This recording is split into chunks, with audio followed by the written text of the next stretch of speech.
Hey everybody, Bill in Virginia. Welcome back to another episode of Model Railroad Adventures with Bill. This week, I'm still hobbling around a little bit from my back problem. So I'm going to try to do some scratch-built pine trees. I've watched a lot of videos online, seen some pretty cool things. So I've got a few supplies here and gonna see just how effective I can make a pine tree.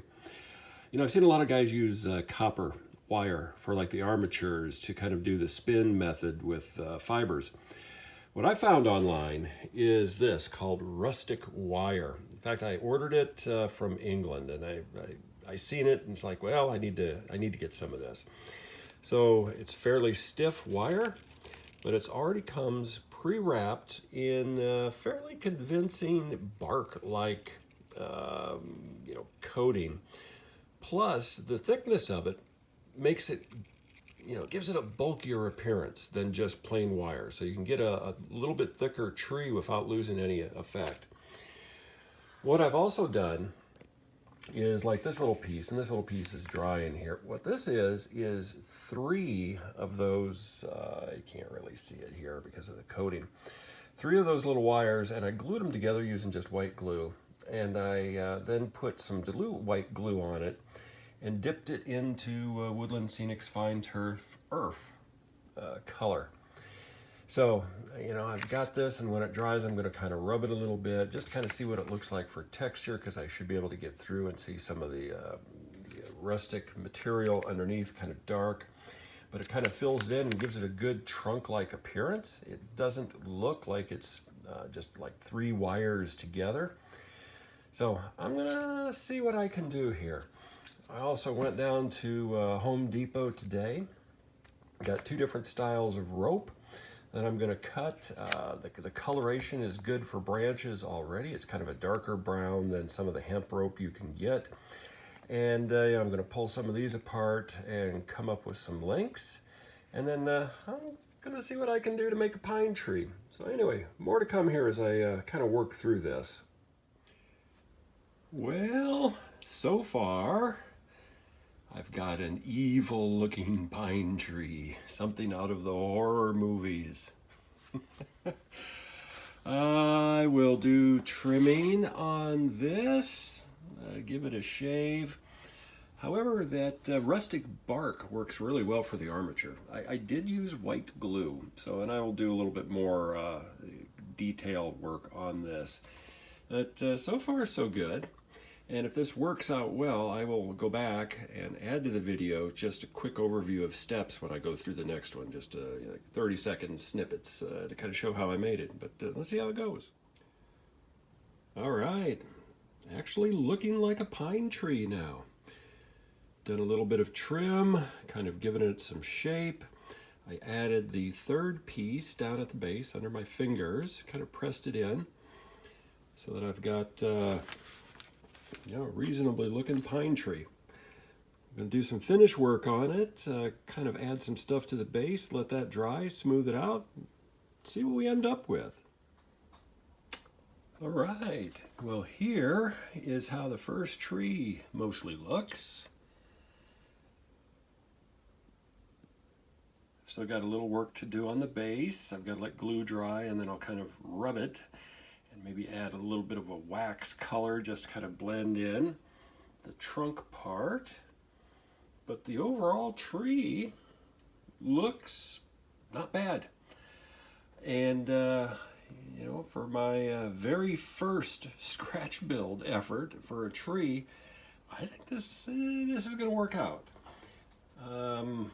For a project that I'm going to start here when my back gets better and I get a little bit more done in the garage, I'm going to need to make hundreds of these trees in various shapes and sizes.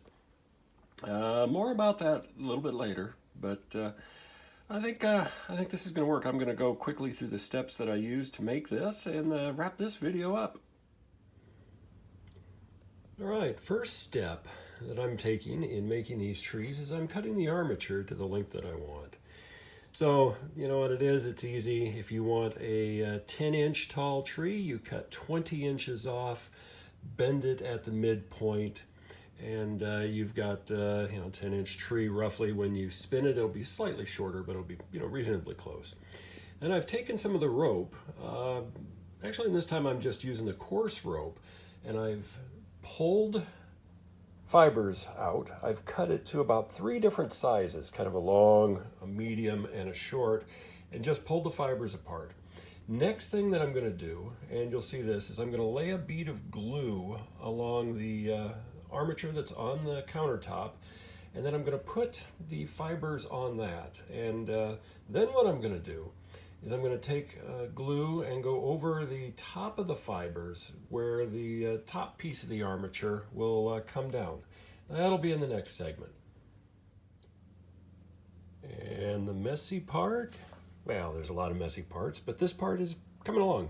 So I've got things glued on. Obviously it's wet. I'll have to clean the counter after I'm done. But now I'm going to bring the top armature down, press it into the glue. I've already got my little eye hook that I'm going to chuck up into my stationary drill. Now I do this by hand because I don't want to spin the area that's going to be the trunk. So once I get this folded, I put it in, I'm going to hold it right here with a pair of pliers, and I'm going to manually give it some turns. Not a lot, enough to hold everything in place good, so that I've got some good bites and some good spin on the fibers, kind of make it look full. But I want this to be left pretty much straight so that I can glue the third piece on to kind of make my trunk feel and look bigger. So next piece will be chucked up in the drill. All right, it is chucked up into the drill. I've got a hold on it.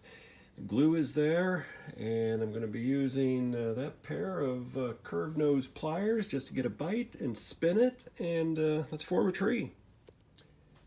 And we have another evil tree that's come out for the first stage of this.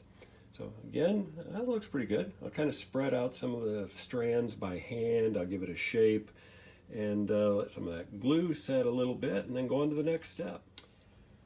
All right, trimmed up into a decent shape, at least for my eye. I've added the third piece down on the bottom to kind of give that trunk a little bit of an expanse. And next thing will be to let the glue dry a little bit and then come back in, add some foliage on it. But I'll let that white glue set for a little while just so everything stays together, and then go to that next step. All right, next step. Glue is dried on the base, and what I'm going to do is I'm going to start to add foliage. Now, a lot of guys just use hairspray, and I'm going to use that on the second step, but I always like to use this contact cement from, from DAP, Weldwood. Really strong smelling, so if you're using it, make sure you've got plenty of ventilation.